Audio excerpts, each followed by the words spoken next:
Baik, kajian kita lanjutkan ke dalam surat An-Nisa ayat 134. Mungkin nanti sampai 136 atau 135. Ayat 133 dari 131 kemarin sudah diulang-ulang penjelasannya, sudah juga saya kirim ke YouTube, bisa dikaji ulang, yang menjelaskan bahwa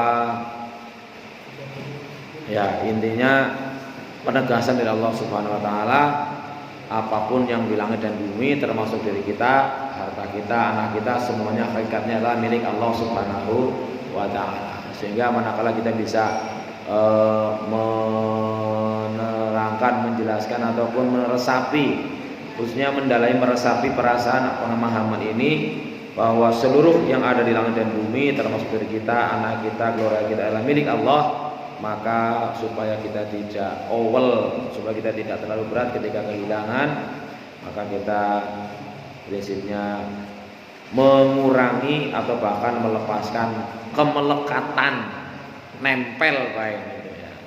Nempel hartanya di kita, pokoknya punya kita. Padahal jelas-jelas disampaikan bahwa silahkan cintai, senangi apapun, pasti kita akan berpisah. Maka mudah-mudahan pemahaman tentang ayat ini bisa membuat kita menjadi nyaman dalam hidup ini dan tidak terkekang oleh perasaan tentang pemilikan kita. Baik, kita lanjutkan kajian kita ke ayat yang ke-134. Kita baca bareng-bareng. A'udzu billahi minasyaitonir rajim.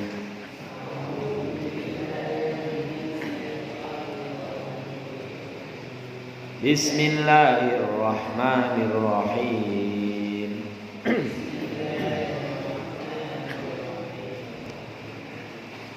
Man kana yuridu sawabad dunya fa'indallahi sawabud dunya wal akhirah.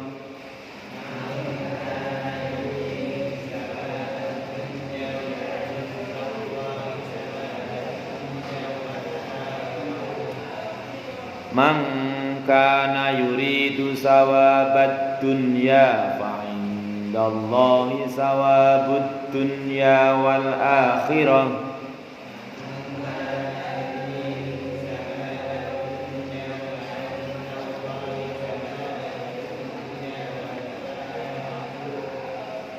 Wa kana Allahu sami'an basira.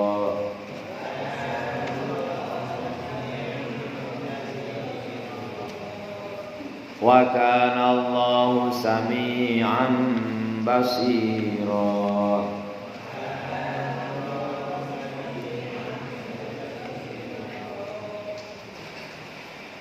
Ya ayyuhalladzina amanu kunu qawwamina bil qisti syuhada'a lillahi walau ala anfusikum.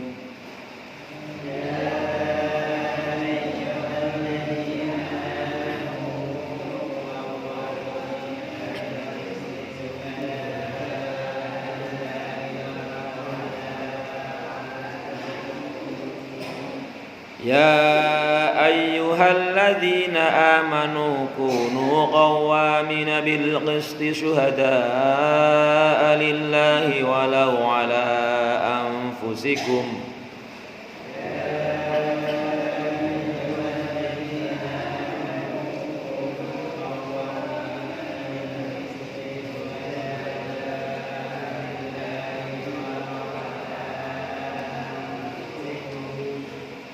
Kunu qawwamina bil qisti syuhada'a lillahi walau ala anfusikum awil walidaini wal aqrabin.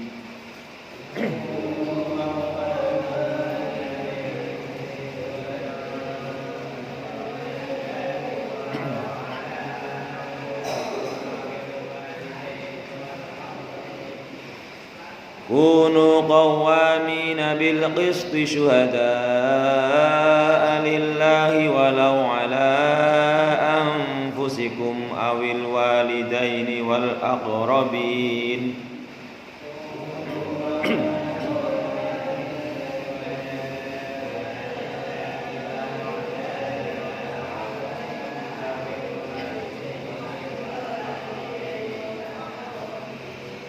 إن يكن غنيا أو فقيرا فالله أولى بهما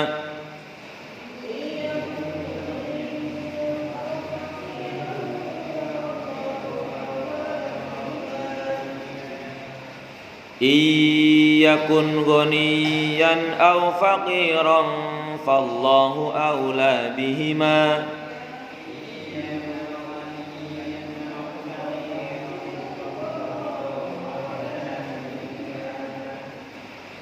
فلا تتبعوا الهوى أن تعدلوا وإن تلووا أو تعرضوا فإن الله كان بما تعملون خبيرا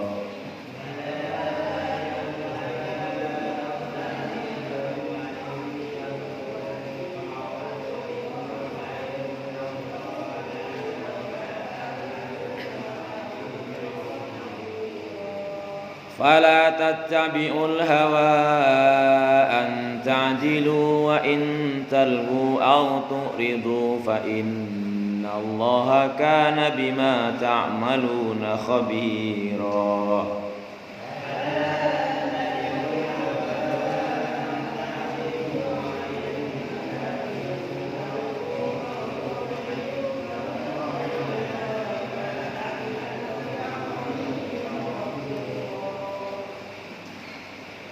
يا أيها الذين آمنوا بالله ورسله والكتاب الذي نزل على رسله يا أيها الذين آمنوا بالله ورسوله والكتاب الذي نزل على رسوله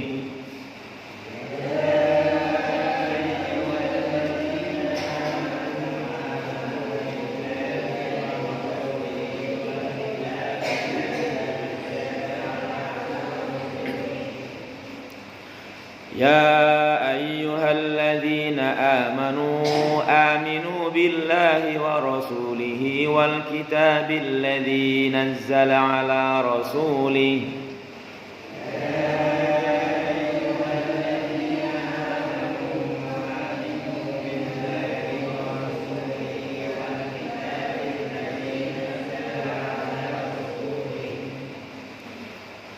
آمنوا بالله ورسوله والكتاب الذي نزل على رسوله والكتاب الذي أنزل من قبل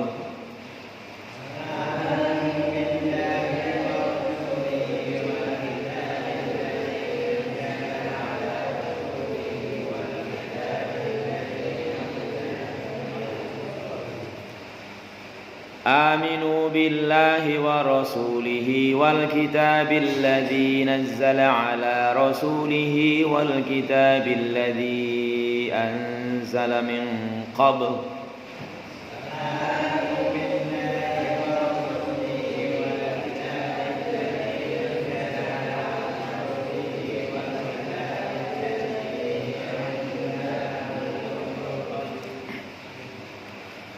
ومن يكفر بالله وملائكته وكتبه ورسله واليوم الآخر فقد ضل ضلالا بعيدا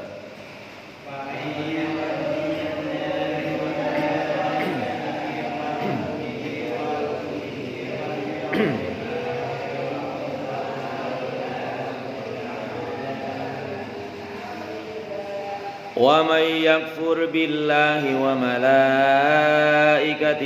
وكتبه ورسله واليوم الآخر فقد ضل ضلالا بعيدا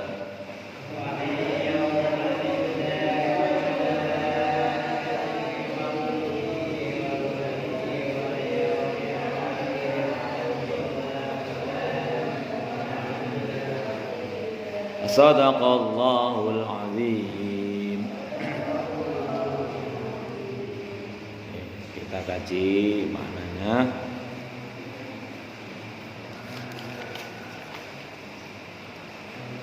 Man kana yuridu sawabad dunya, man siapapun yuridu yang menghendaki sawabad dunya pahala dunia, fa indallahi sawabul akhirat sawabud dunya wal akhirah, maka di sisi Allah ada pahala dunia, ada pahala dunia dan pahala akhirat. Pada surat Al-Baqarah dulu ada sebuah ayat yang mengatakan wa minan nasi may yaqulu rabbana atina fid dunya wa ma lahu fil akhirati min khalaq, bahwa sebagian manusia, bahkan mungkin kalau dihubungkan dengan ayat-ayat yang lain sebagian besar manusia, karena kemarin di ayat yang sudah kita bahas bahwa 999 orang dari 1000 orang itu adalah penghuni neraka, ya dari Nabi Adam sampai kiamat. Berarti ya 1 dari 1000 lah itu yang penduduk surga. Hanya kita berharap mudah-mudahan pertama umatnya Rasulullah Muhammad SAW itu umat yang terbanyak di surga, dan kita termasuk dari yang 1 dan 1000 dari 1000 itu gitu. Jadi bukan berarti dimanai bahwa umatnya Nabi Muhammad yang 1 di surga, yang 999 di neraka, enggak begitu. Pemahamannya adalah bahwa sejak Nabi Adam sampai hari kiamat itu sudah diinformasikan bahwa penghuni surga hanya 1 dibanding 1000. Dan mudah-mudahan kita termasuk yang 1 dibanding 1000 itu. Nah, dengan ayat ini berarti juga bisa dipahami bahwa ya kemungkinan besar banyak orang memang orientasinya, pikirannya, tekadnya nggak sampai akhirat, karena tidak sampai mereka mengimani tentang akhirat. Sebagaimana sudah kita bahas sebelumnya, iman itu bukan sekedar khayalan, bukan sekedar lamunan, bukan sekedar omongan. Iman itu kaitannya ada 3 unsur. Yang pertama, hatinya tidak ragu mantap, lisannya mengucapkan. Yang ketiga, anggota fisiknya, badannya mempraktekkan.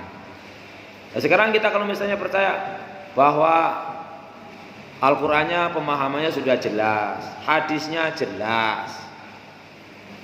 Misalnya Rasulullah mengatakan di hadis yang sharih, yang sahih, yang jelas bahwa lau ta'lamu ummati.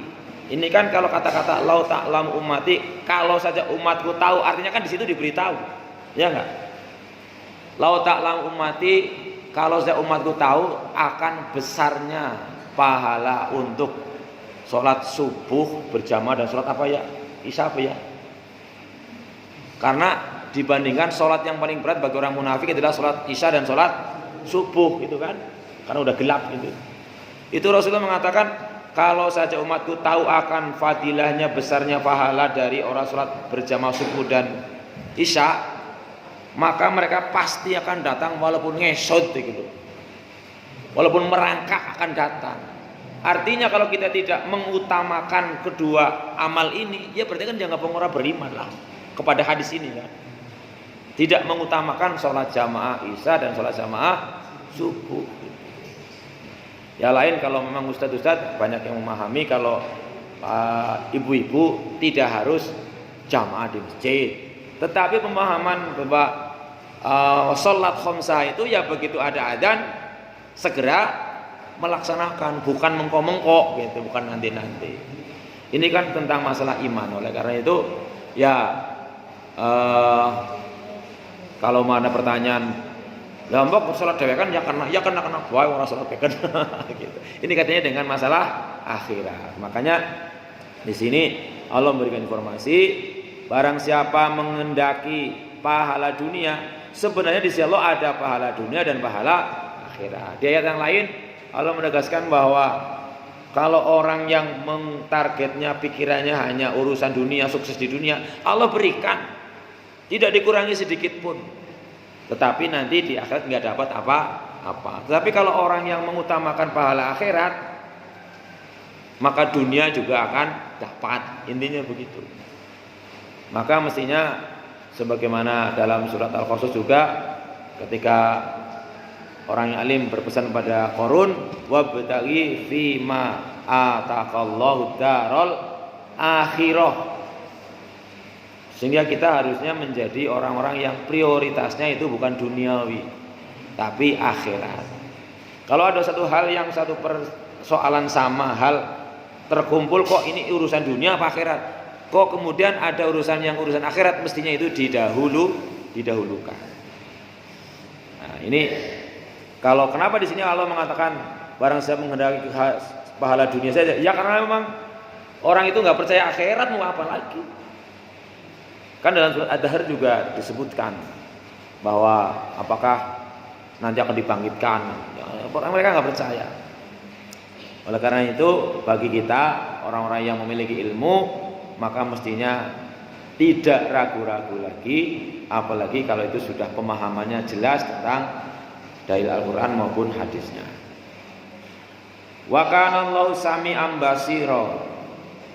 Allah Maha mendengar lagi Maha melihat. Jadi penjelasan dari tafsir ini, mangkana yuridu thawabud dunya fa indallahi ma asabad dunya wal akhirah kalau sami'an basira, ay mangkana yuridu bi amalihi. Barang siapapun yang dengan amalnya dia menghendaki ajrad dunya, pahala dunia, fa indallahi ma huwa a'la wa asma wa huwa ajrud dunya wal akhirah falima yatlubul akhas wa la yatlubul a'la. Di sisi Allah kan ada pahala dunia dan akhirat. Kenapa cuman mencari yang lebih rendah? Dunia kan sebentar. Kemudian juga kalau kaitannya dengan sifatnya duniawi, bahkan dianggap seperti orang yang kalau merengkuh tujuannya sukses dunia, seperti orang minum air laut. Semakin diminum bukan semakin kenyang, semakin terasa haus. Artinya nggak ada maremnya. Maka kita diizinkan oleh Allah jangan sampai kita termasuk orang yang demikian. Fal yas'alil abdu rabbahu khairoid dunya wal akhirah. Maka semestinya seorang hamba itu meminta kepada Allah akan kebaikan dunia dan akhirat, sebagaimana dalam surat Al-Baqarah yang telah pelajari dulu, wa minnum may yaqulu rabbana atina fid dunya hasanah wa fil akhirati hasanah bahkan wa qina adzabannar. Fa huwa ta'ala sami'un li aqwail ibad. Maka Allah Subhanahu wa taala Maha mendengar dengan ucapan-ucapan hamba, basirun bi amalihim, dan Maha melihat apapun amal-amal mereka. Itu ayat yang ke-134 memberikan informasi bahwa memang ada orang-orang yang demikian. Kemudian dalam ayat 135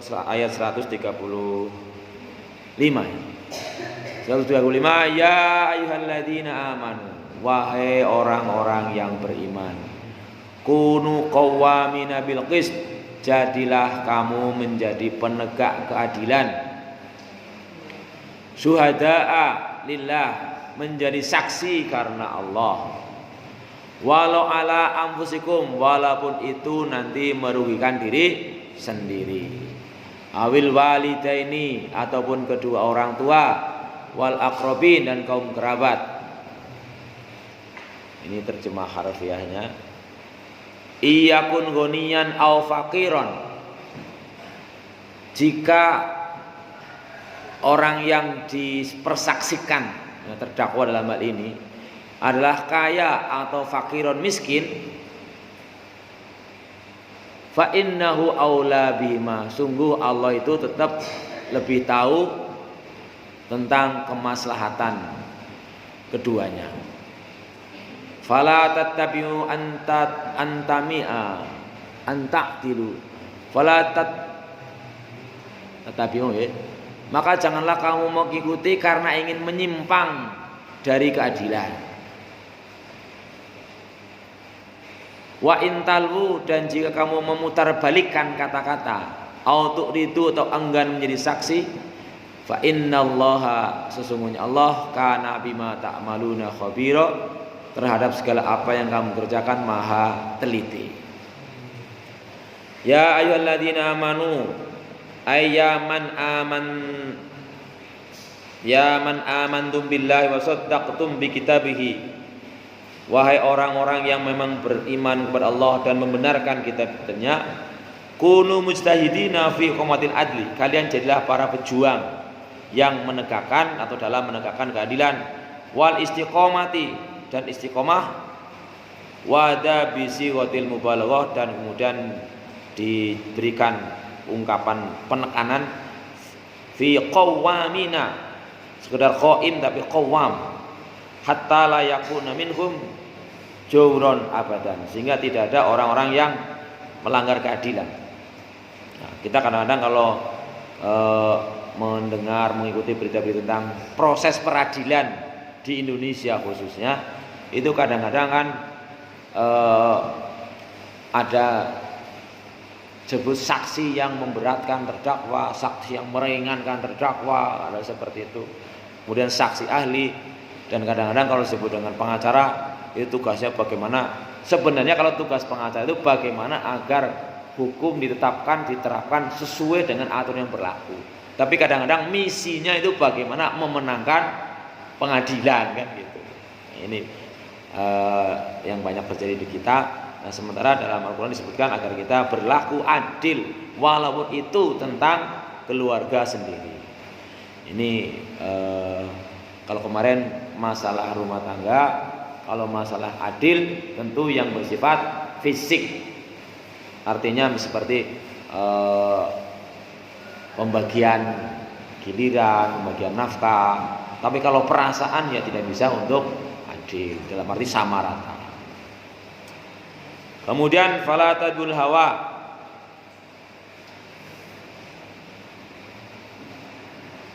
mana nih? Syuhada alila tuqimuna syahadatikum liwajhillahi duna tahayyus wala mahabah. Ya bukan karena untuk menangkan orang lain lah. Walau ala anfusikum ail walidaini wal aqrabin, ay walau kanat tilka syahada ala anfusikum, walaupun kesaksian itu merugikan diri sendiri.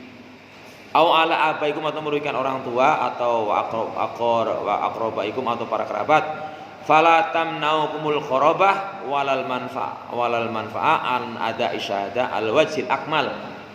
Maka jangan sampai kesaksian karena hubungan kerabat, karena keluarga menjadi kita tidak adil. Final haqqo hakimun ala kulli insan, karena sesungguhnya Allah adalah menjadi hakim. Al-haq, ya Allah lah hakim atas segala manusia. Kalau di dunia manusia dalam pengadilan tidak memperoleh keadilan, alaihissallahu bi ahkamil hakimin, Allah lah yang hakim yang seadil-adilnya. Fa in talwu au tu'ridu, kalau kalian itu memutarbalikkan fakta. Ini ya memang kejadian di dunia seperti itu. Kadang-kadang ada yang memutarbalikkan fakta tidak sesuai dengan yang sebenarnya. Au tu'ridu, atau berpaling.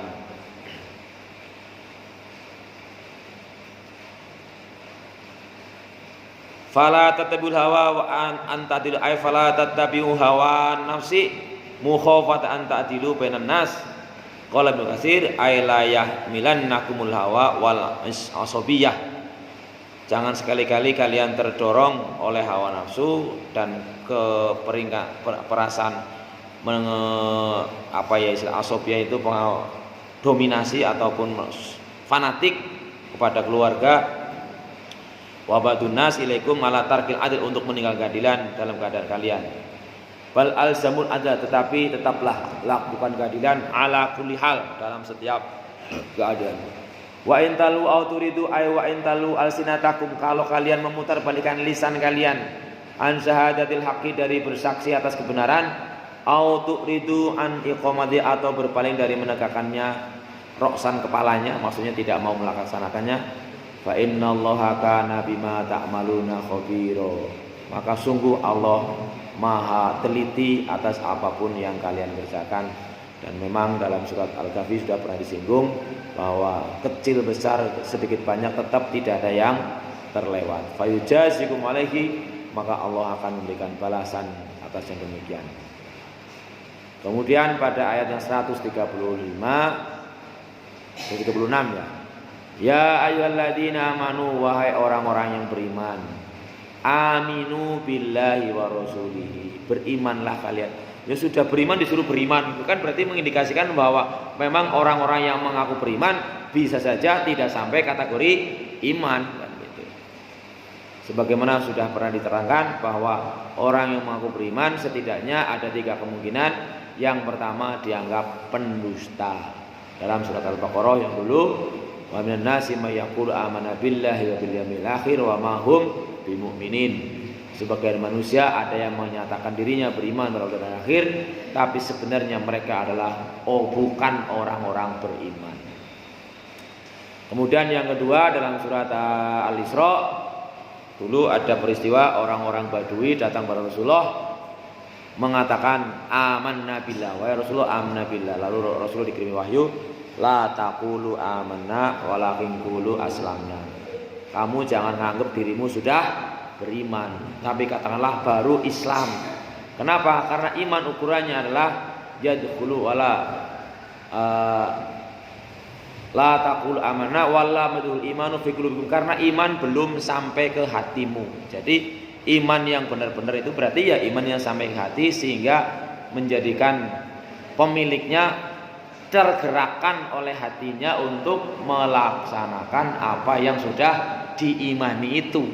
Seperti di awal tadi, iman itu kombinasi antara keyakinan, ucapan dan perbuatan. Maka dalam ayat ini Allah menekankan kembali, ya ayyuhalladzina amanu aminu, wahai orang-orang beriman, ya kamu ya yang beriman yang benar-benar, berimanlah kepada Allah wa rasuli dan utusannya, wal kitabil ladzi nazzala 'alaika 'ala rasuli, serta berimanlah kepada kitab yang Allah turunkan kepada rasulnya.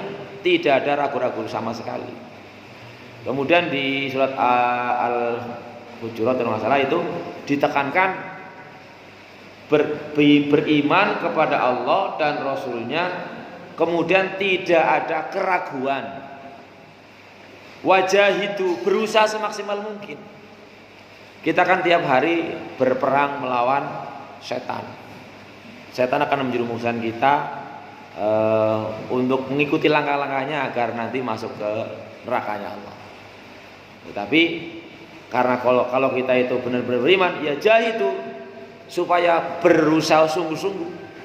Insya Allah, ya bukan insya Allah, memang informasinya jelas bahwa setiap hari khususnya di malam hari Allah memberikan waktu-waktu yang istimewa, yaitu waktu sepertiga malam yang terakhir. Nah, ya kalau kita sudah meyakini keimanan yang sungguh-sungguh, mestinya ya kita di situ memang berperang kepada dengan setan. Sudah dibangunkan malaikat, sudah digugah keluarga, menyata apa orang gitu. Ya saya sendiri juga begitu, karena memang kondisi kita kadang sehari-hari berubah suasana dan sebagainya. Tapi kemudian ketika apalagi zaman sekarang teknologi sudah canggih, kalau kita punya HP ada baterainya, HP-nya di setel mati, misalnya jam 10 malam setel HP-nya mati. Nanti ya jam alarmnya bunyi. Kalau saya alarmnya setel lebih dari 3 kali. Misalnya jam 3:15 bunyi alarmnya. Lah kok subuh setengah 5 masih mesti suwe. Matiin dulu lah, kok bunyi lagi 3:30 bunyi lagi gitu. Kalau sudah sampai 3 kali diingatkan kok tetap tidak mau bangun, ya berarti kita kalah sama setan gitu. Berarti perjuangan kita di situ kalah. Makanya kalau orang yang beriman sungguh-sungguh ya harus berjuang memang dengan diri dan jiwanya. Nah, ya monggo kalian ucapkan selamat datang. Ini rencananya qadarullah ya, ini hujan ya. Hari ini yang mau ngasih tausiah ada saudara temannya Mbak teman kuliah. Silakan Mas Ridho sini saja. Ini kita sudah berjalan beberapa menit, nanti bisa penjelasan lanjutkan sedikit. Jadi Allah menekankan agar kita bukan sekedar pengakuan, wahai orang yang beriman, kamu ngaku beriman, tapi aminu, percayalah, jangan ragu. Yakinlah kepada Allah dan Rasulnya serta kitab yang Allah turunkan kepada Rasulnya dan kitab-kitab yang diturunkan sebelumnya. Kemudian wa may yakfur billah, wa may yakfur billahi wa malaikatihi wa kutubihi wa rusulihi wal yaumil akhir faqad dhalla dhalalan ba'ida. Barang siapa yang mengingkari, ya, memang beriman dan kafir itu pilihan. Allah tidak menuntut. Wa man syaa'a falyu'min wa man syaa'a faman syaa'a falyu'min wa man syaa'a falyakfur. Siapa yang mau kafir silakan. Wa man mau beriman dia silakan saja.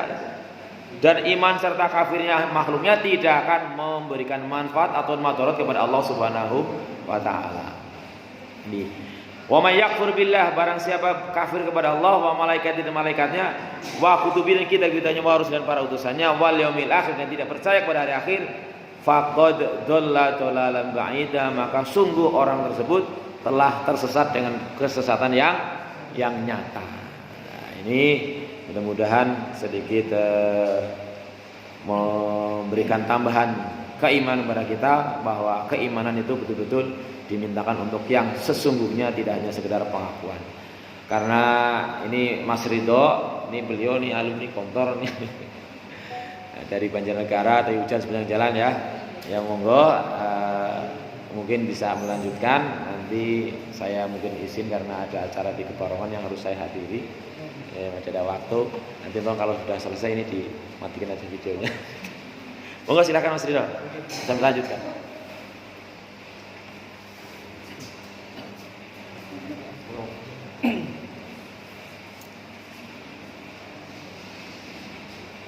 Bismillahirrahmanirrahim. Assalamualaikum warahmatullahi wabarakatuh.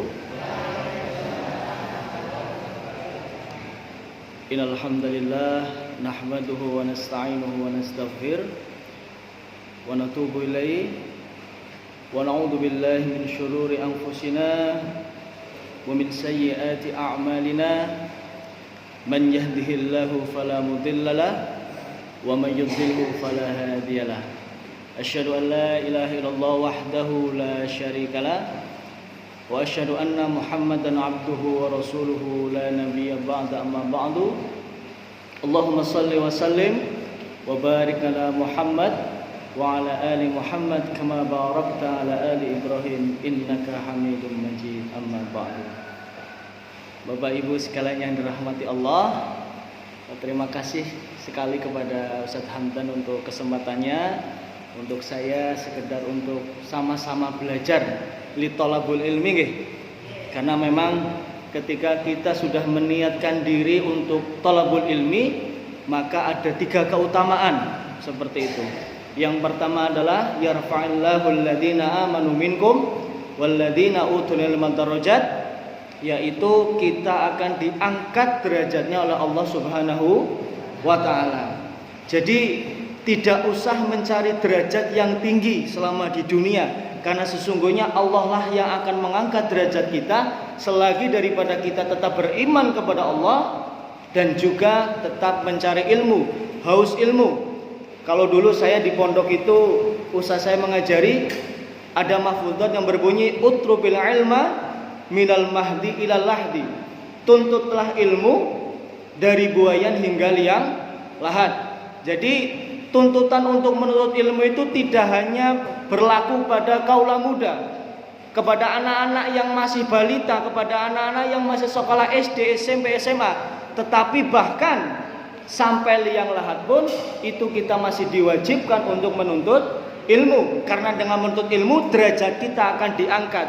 Bukan hanya derajat dengan masalah harta saja, tapi dengan ilmu itu akan menjadi miftahul jannah, akan menjadi kunci daripada masuk surga. Yang kedua, Bapak Ibu sekalian meniatkan untuk keluar untuk menuntut ilmu. Hadisnya man kharaja fi talabil ilmi fahuwa fi sabilillahi hatta yarji'a. Orang yang keluar untuk menuntut ilmu itu sesungguhnya dia berada di jalan Allah. Sampai kapan? sampai dia pulang. Nah, berarti kalau misalnya ada orang kemudian keluar dari rumahnya, kemudian dia meninggal di waktu dia menuntut ilmu, maka dia berada di fisabilillah, berada di jalan Allah, maka meninggalnya itu syahid. Jadi syahid itu bukan hanya di perang saja. Ya, syahid itu bukan hanya kita keluar untuk berperang pada zaman Rasulullah. Tapi memang ketika dulu Rasulullah juga menyisakan beberapa sahabat yang tidak diizinkan untuk berangkat perang. Untuk apa? Untuk belajar, untuk menuntut ilmu. Maka sungguh beruntung bagi kita pada kesempatan pagi hari ini, saya bersama Bapak Ibu semua sekalian bisa sama-sama keluar untuk menuntut ilmu, apalagi disanding dengan teh hangat kan lebih nikmat. Kemudian yang terakhir adalah man salaka tariqan yaltamisu fihi ilman sahalallahu tariqan ilal jannah. Man salaka tariqan, barang siapa yang berjalan ilal man salaka tariqan yaltamisu fihi ilman, untuk menuntut ilmu, ya, sahalallahu lahu tariqan ilal jannah, maka Allah akan memudahkan jalannya menuju surga. Jadi ada berapa keutamaan tadi? Ada 3. Yang pertama adalah diangkat derajatnya, yang kedua adalah fisabilillah, berada di jalan Allah, yang ketiga adalah masuk surga. Maka alangkah indahnya di pagi hari ini saya berkesempatan untuk sama-sama membagi ilmu. Justru malah saya ini belajar ini, Masya Allah, dari Bapak Ibu semuanya. Kadang saya merasa malu gitu, Bapak Ibu semuanya masih semangat menuntut ilmu, dan saya para kaula muda malah kadang-kadang sering mager, leyeh-leyeh. Nah, ini. Maka bener nggih Bu nggih? Leres ngoten niku. Maka saya tertampar introspeksi kepada diri saya sendiri. Waktu itu saya nggak sengaja melihat statusnya Bu Lela, yang ketika itu Zumit kali Ustadz Sinten nggih, ngapunten. Yang ketika Zumit itu Bu, ketika itu ustadznya itu membahas tentang ketenangan di dalam hati. Nah, beliau menjelaskan ada 2 sebab orang itu akhirnya itu lalai. Ada 2 sebab orang itu hatinya rusak. Fasadul qalbi itsnain, kata beliau. Ada 2 kerusakan pada hati. Al awal tarku muhasabatu nafas. Jadi dia meninggalkan akan introspeksi dirinya. Yang kedua adalah al-ightiraku ala kulli amal. Yang kedua adalah terlalu berambisi kepada dirinya, tidak menahan hawa nafsu. Seperti itu. Maka yang tadi dijelaskan pada surat An-Nisa ayat 135, kalau tidak salah di situ ada penjelasan tentang hawa nafsu. Benar ya? Ya ayyuhalladzina amanu aminu billahi wa rasulihi wal kitabil ladzi nazala. Oh, sebelumnya berarti. Yang mana, Pak? Mohon maaf. Oh, ini. Bismillahirrahmanirrahim. Ya ayyuhalladzina amanu kunu qawwamina bil qisti wasyuhada'a lillah walau ala anfusikum walau walidani wal aqrabin iyakunu ghaniyan aw faqiran fallahu aula bihima fama tattabi'ul hawa. Dan janganlah mengikuti hawa nafsu. Karena bahaya urusan hawa nafsu, kalau misalnya kemudian itu diikuti saja, pada akhirnya akan menjerumuskan kita kepada neraka. Masya Allah. Maka tadi yang pertama adalah introspeksi diri. Harus selalu tasdidun niyah. Memperbaiki niat. Innamal a'malu binniyah. Seperti itu. Maka apa yang diniatkan oleh Bapak Ibu pada saat datang dari rumah menuju ke sini, maka itulah yang akan Bapak Ibu dapatkan. Ketika niatnya adalah menuntut ilmu, maka tentulah ilmu yang akan kita dapatkan. Dan jangan sampai mengikuti hawa nafsu. Jelas ketika pagi seperti ini rasanya kan enak buat tidur. Nah, leres niku. Adem, enak. Ya nggih sare malih niku enak. Tapi lebih bermanfaat ketika kita gunakan itu untuk menuntut ilmu seperti itu. Bahkan dijelaskan dalam surat tersebut tadi ada terkait hawa nafsu untuk mengucapkan sesuatu yang hak Apa itu hak yang benar? Mafudud bahasa Arab mengatakan kulil haqqa walau kana murran. Napa artinya? Katakanlah yang sejujurnya walaupun itu pahit, murran itu pahit. Lah, Allah menjelaskan siapapun dia ketika keadilan ditegakkan harus ditegakkan imma huwa nafsahu, ataupun dia dirinya sendiri, ataupun orang lain, bahkan orang tuanya, wal akrobin, bahkan kerabatnya harus selalu ditegakkan karena Allah lebih tahu maslahatnya. Allah itu lebih tahu maslahat daripada keadilan tersebut. Wasyuhada alillah, dan bersaksi kepada Allah. Bersaksi dengan sebaik-baiknya saksi. Maka dari ayat 135 tadi itu sudah menggambarkan kita bahwasanya harus berkata berjujur. Tidak boleh membela fahuwa ghaniyan au fahuwa fakiran. Kalau dia kaya, maka tidak menutup dari kekayaannya. Ataupun fakiran, kalau dia miskin juga tidak menutup dari kemiskinannya. Karena dia miskin kemudian kita merasa belas kasih lah melasi, anu wong mangane be angel, tapi nyolong, ya maka atikuladi hakin haqqahu. Berikan apa yang sudah menjadi haknya, atikuladi hakin haqqahu. Dan haknya itu adalah mendirikan yang namanya hukuman atas dasar dari Allah Subhanahu wa taala. Bapak Ibu sekalian, waduh mukadimah saya sudah masuk ke sini ya. Saya sampai lupa tadi untuk sholawat ini. Saking semangatnya saya ternyata. Bapak Ibu sekalian, melanjutkan dari yang ditafsirkan tadi oleh Ustadz Hamdan ya, terkait surat An-Nisa ayat 134 sampai 100 berapa tadi Pak? 136. Seperti itu. Dari ayat 134 itu Allah mengajarkan kita bahwasanya kalau kita beribadah itu atas karena ridho Allah. Bagaimana bunyinya tadi? Bismillahirrahmanirrahim. Ini sih Pak ya.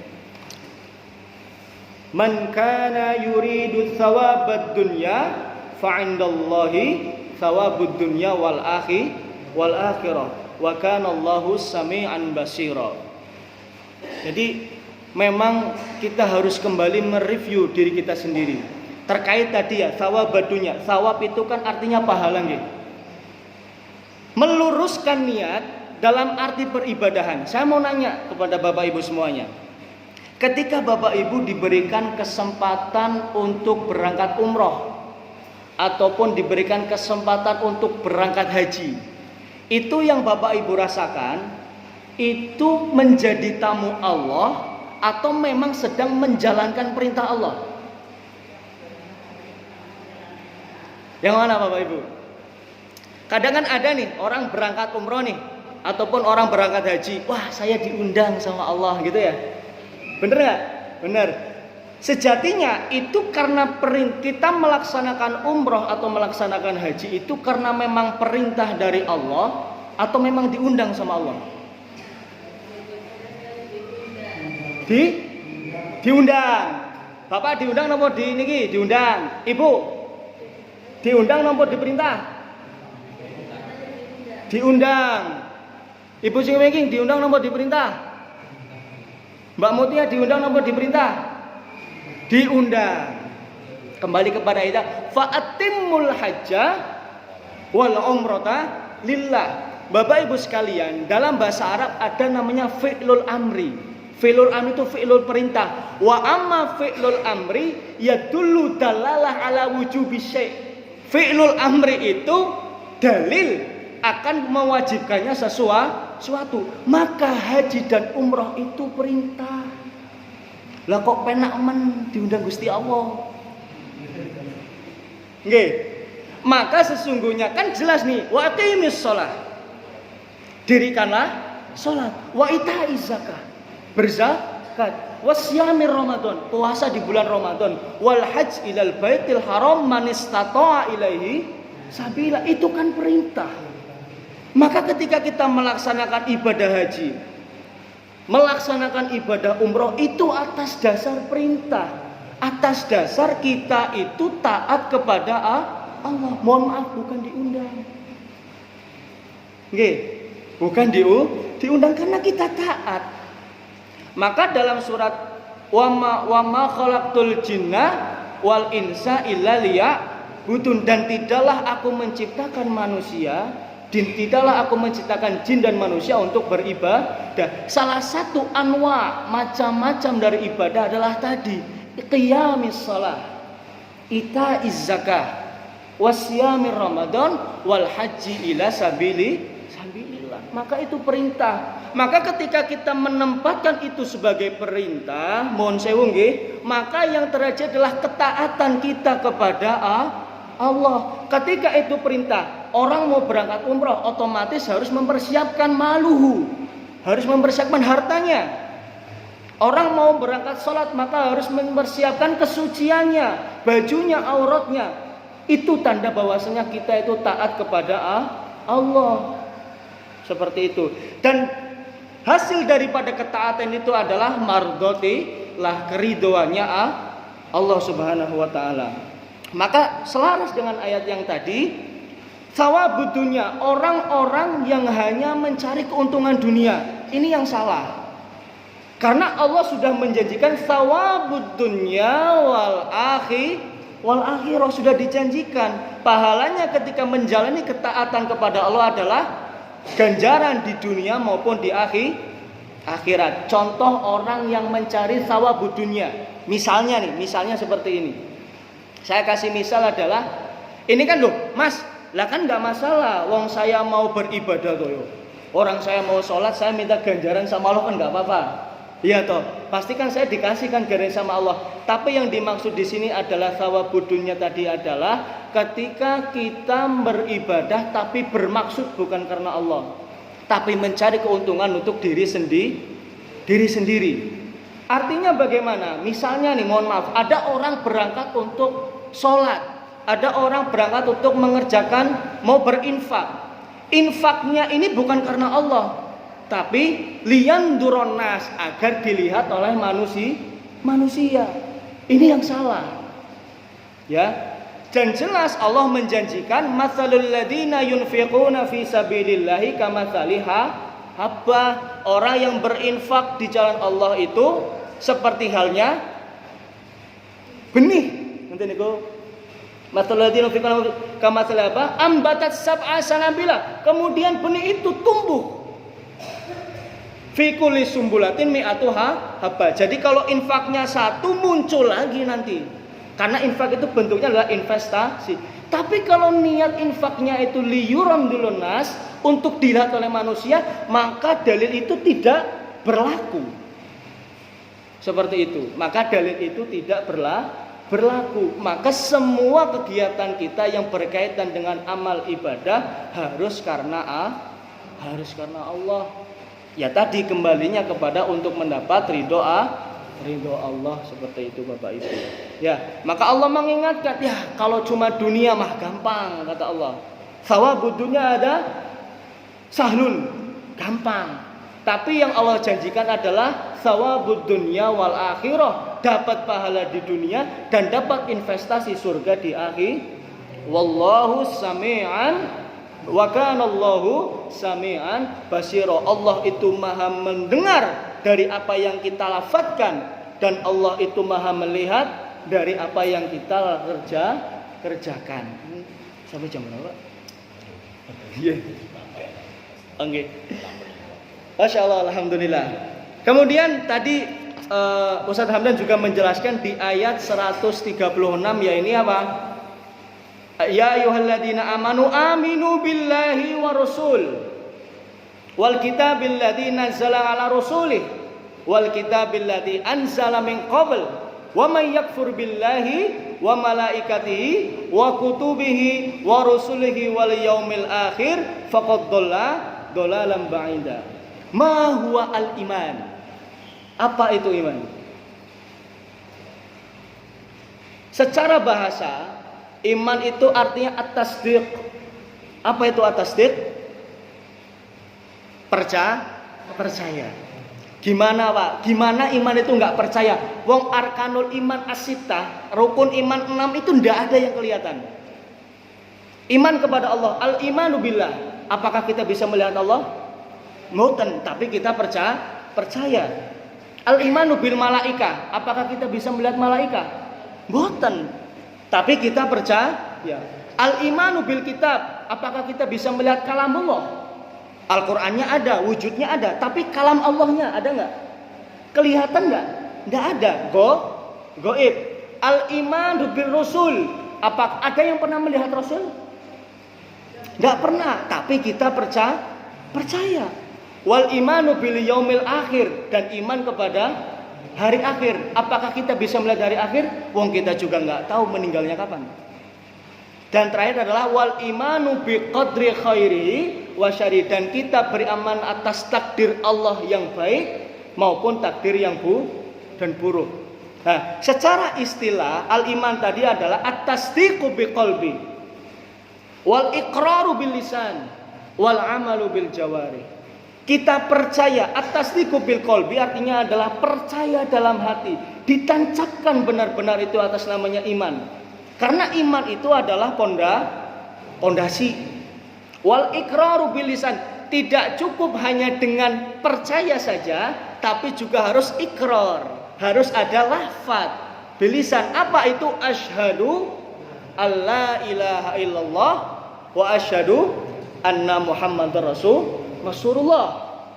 Yang terakhir adalah wal amalu bil jawarih, kita mengerjakan apa yang diperintahkan Allah. Kaitannya al-iman wal Islam, gitu ya. Jadi kan saya membahas al-imanu billah, maka Allah Subhanahu wa taala ya ayyuhalladzina amanu, maka ayat ini ditunjukkan kepada orang-orang yang beriman. Siapa itu? Kita. Ya, Bapak Ibu percaya akan rukun iman? Percaya, saya pun percaya. Maka itu ditunjukkan kepada kita. Aminu billah, percaya kepada Allah, war rasul, dan kepada Rasulullah. Ya, wal kitabil ladzi nazala ala rasul. Apa itu kitab yang turun kepada Rasul? Al-Qur'an. Wal kitabil ladzi nazala min qabl. Min qabl berarti kitab-kitab sebelumnya, atau bisa disebut dengan kitabus samawi. Jadi kitab-kitab sebelumnya. Berarti ada Zabur, Taurat dan Injil. Seperti itu. Dan itu pun kita harus mengimani. Tapi untuk itu hanya mengimani. Tapi untuk mempraktekkan sehari-hari yang kita kerjakan yaitu al-amalu bil ayatil Qur'an. Karena kitab-kitab yang sebelumnya telah mansukh, telah dihapus.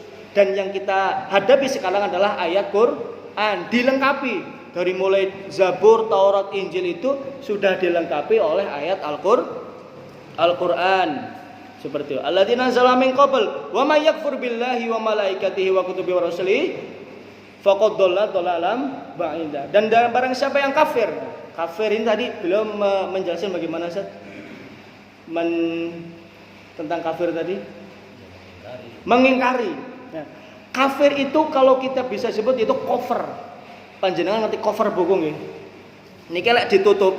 Nah, ini hati kita. Hati kita itu ada di dalam buku ini. Ini mushaf ini hati kita. Maka ketika ditutup dengan cover, apakah akan kelihatan cahayanya? Boten. Maka kafir itu sama cover, menutup, ingkarul iman. Apa itu ingkarul iman? Ingkar terhadap iman. Maka jangan ditutup hatinya. Yang lebih kita harus banyak bersyukur adalah kita lahir dalam keadaan Islam. Ma min mauludin yuladu alal fitrah. Kita sudah lahir dalam fitrahnya kita sebagai orang muslim, orang yang beriman. Masya Allah. Jadi kita nggak perlu nyari-nyari lagi, Bu. Nggak perlu nyari-nyari lagi siapa kebenaran, nggak perlu lah. Kalau misalnya dari orang Nasrani kan harus mencari kebenaran, kan harus mencari keyakinan terlebih dahulu. Sedangkan kita dari kecil sudah ditanamkan atas namanya al-imanu billahi wa malaikatihi wa kutubihi wa rasulihi wal yaumil akhir wa biqadri syarrihi wa khairihi. Ini adalah fitrah, maka alhamdulillah. Ini pas banget ini. Saya tuh kalau menganalogikan fitrah itu bagaikan air hujan. Fitrah itu kan suci nggih. Air hujan itu kan suci. Ketika air hujan itu turun dari langit, itu kan rahmat dari Allah. Allahumma sayyiban nafian. Allahumma mamana sayyibun hujan. Ya Allah, turunkanlah hujan yang bermanfaat, hujan yang berkah. Ketika air hujan ini turun, kita ibaratkan ini adalah seorang anak yang baru lahir dari rahim. Jadi masih dalam keadaan fitrah. Kemudian air itu jatuh, jatuhnya kan nggak bisa diprediksi. Ada yang jatuhnya mungkin langsung ke sawah, langsung bisa bermanfaat bagi tanaman-tanaman. Ada mungkin yang jatuhnya itu ke got, sehingga harus terkena najis terlebih dahulu. Ada yang jatuhnya mungkin langsung ke sungai, sehingga langsung mengalir menuju muara laut. Ada yang jatuhnya langsung ke sumur, sehingga bisa bermanfaat untuk kita, sehingga bisa kita manfaatkan untuk mandi, untuk minum dan lain sebagainya. Itu fitrahnya. Nah, ketika air itu jatuh, gitu kan? Misalnya ke dalam got tadi, itu kan dalam keadaan najis. Itu sama halnya kayak kita lahir di dunia, kemudian kita melakukan dosa. Tapi sunatullah, takarannya Allah, ya, namanya air itu selalu mengalir ke tempat yang paling bawah. Pasti dia akan mencari itu. Dari got itu dia nanti akan masuk ke sungai, atau nanti akan merembes menjadi mata air dan kemudian menjadi suci kembali. Maka ketika kita merasa bahwasanya diri kita itu dalam keadaan yang kotor, maka hendaklah kita untuk bersuci. Dengan apa? Salah satunya dengan menuntut ilmu. Ya ini kita sedang bersuci. Apalagi Masya Allah 2 hari lagi kita akan menghadapi bulan Ramadan. Wah, itu pahalanya itu sudah dikali-kali lipatkan itu. Kesuciannya makin bertambah. Sehingga kita bisa langsung menuju ke muaranya. Kemana? Ke laut. Sucinya itu di air laut. Seperti itu. Mendapat mardotillah. Maka setiap daripada kita sebenarnya itu dalam keadaan suci. Maka ketika kita merasa diri kita sudah tidak suci lagi, marilah kita bersegera untuk membersihkan diri. Agar ketika kita dipanggil oleh Allah Subhanahu wa taala, kita sudah siap. Gitu nggih. Bapak Ibu sekalian dirahmati Allah, terkait dipanggil oleh Allah Subhanahu wa taala. Mungkin ada di beberapa kita, bahkan diri saya sendiri, kadang kita itu sering merasakan kok koyo masalah iki gak mari-mari. Nggih. Kok koyo nek moro terus kok datang terus teka bagi masalah ora mari-mari. Gimana cara menyelesaikan masalah? Ya meninggal dunia, kalau nggak mau dapat masalah ya sudah, maka selesaikan hidupnya. Tapi kadang kan kita bermindset bahwasanya meninggal itu sesuatu yang menakutkan, bener nggih? Tapi sesungguhnya ketika kita ingin bertemu dengan Allah, caranya itu. Maka yang harus kita wujudkan adalah bagaimana sih ketika kita menghadap Allah itu kita sudah husnul khotimah. Itu yang menjadi pertanyaan. Nggih. Kan bagaimana caranya? Tentunya Allah sudah mengajarinya dalam Al-Quran dan Rasulullah juga sudah mencontohkan dalam hadis. Lebih gampang masuk surga atau masuk neraka? Pak, lebih gampang pundi? Melebet swarga napa mlebet neraka? Swarga, mlebet swarga lebih gampang. Mergi napa? Sudah dituliskan di sini. Dan masuk neraka itu kan larangan. Lah yang diridhoi Allah masuk surga, ngapain milih neraka? Kan dilarang. Wala taqrabu zina. Jangan mendekati zina. Wala tasrabul khamr, jangan minum minuman keras. Kan tinggal menghindari saja. Nggih napa nggih? Lah nggih, sedangkan masuk neraka ya tinggal menghindari saja. Tapi masuk surga itu sudah dicontohkan. Tinggal kita mau melihat atau meniru atau tidak uswah yang diberikan oleh Rasulullah sallallahu alaihi wasallam. Seperti itu Bapak Ibu sekalian rahmati Allah. Kemudian innalladzina amanu tsumma kafaru tsumma amanu tsumma kafaru. Orang-orang yang beriman, alladzina amanu, dia beriman tsumma kafaru. Kemudian kafir lagi. Kafir maneh iki? Tsumma amanu, beriman maneh. Tsumma kafaru, kafir maneh. Ini sama saja kayak orang munafik.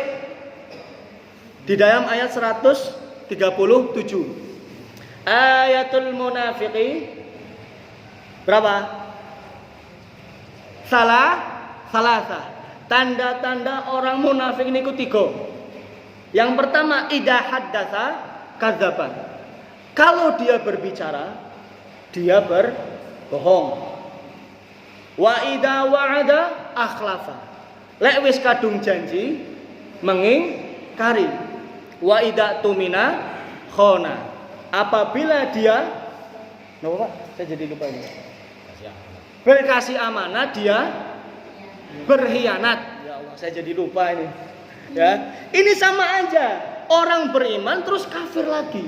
Kan janjinya sama Allah. Lah, kita tuh coba analogikan, kita mikir tuh kayak orang lain ke diri kita aja deh. Orang lain ke diri kita. Ketika kita menemukan orang sing wis ngomong terus ngombo, mangkel napa mboten niku? Dongkol. Pasti dongkole. Wis kadung janji malah blenjani. Dongkol napa mboten niku? Dongkol. Apa maneh Gusti Allah. Apalagi Allah ngomongnya beriman, tapi dibaliknya adalah mengingkari. Diberikan amanat, kemudian berkhianat. Dongkol napa mboten? Dongkol. Jadi kalau misalnya panjenengan melihat anak-anak, kemudian orang lain, kemudian panjenengan merasa, oh kok aku kaya didolimi yo. Coba itu tempatkan panjenengan paling kepada Allah. Sama enggak?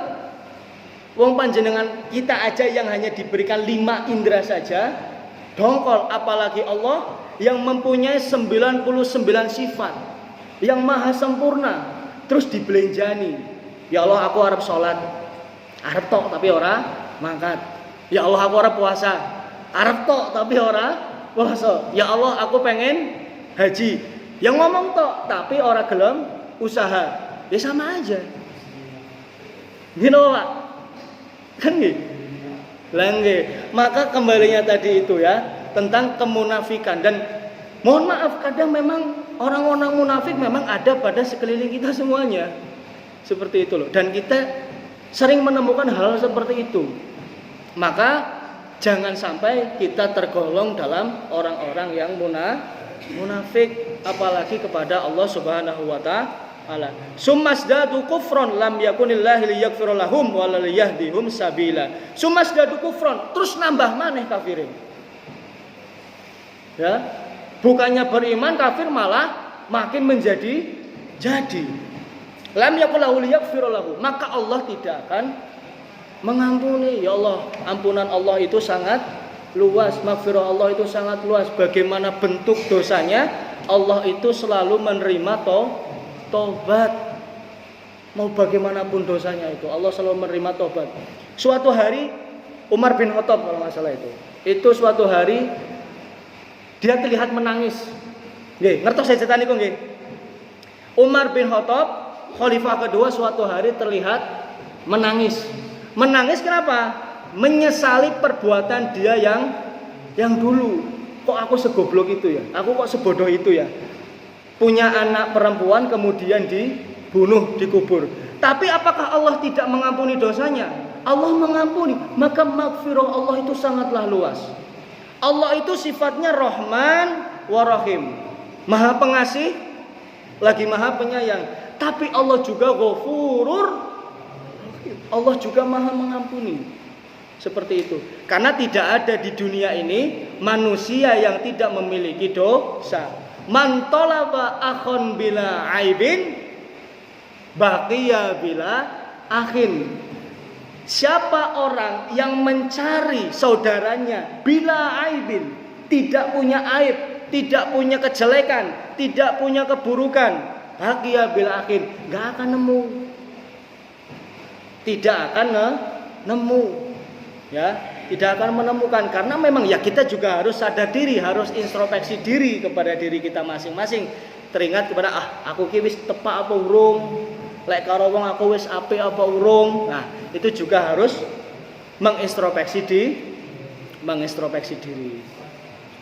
Oke, mungkin ini saja. Ini perkenalkan terlebih dahulu nggih. Asmine kula Ridho Nur Hanif. Asalipun kula saking Banjarnegara. Ini tadi saya bareng sama adik sepupu saya, Mbak Mutia. Nah, Mbak Mutia niki rencange Bu Laila dulu sekolah bareng di UMP, ngambil S2 gitu. Ya, seperti itu. Dan tadi saya berkomunikasi untuk ya kita sharing lah, nggih. Bareng-bareng seperti itu untuk sama-sama menuntut ilmu, sama-sama membagi ilmu. Semoga apa yang saya sampaikan ini bermanfaat buat kita semuanya, bermanfaat buat diri saya pribadi, dan semoga nanti kedepannya kita bisa silaturahim lagi, bisa bertemu lagi dan bisa berbagi ilmu. Ya saya belajar dari Bapak Ibu semuanya ataupun Bapak Ibu bertanya saya. Mari kita tutup untuk kajian pada pagi hari ini di surat An-Nisa ayat 134 sampai 136 nggih. Dengan bersama-sama baca alhamdulillah. Alhamdulillahirabbil alamin. Kafaratul majlis. Subhanakallahumma wa bihamdika asyhadu an la ilaha illa anta astaghfiruka wa atubu ilaik. Jazakumullahu khairan kafarul jaza. Wassalamualaikum warahmatullahi wabarakatuh. Oke, kita aturkan terima kasih atas bagian ilmunya.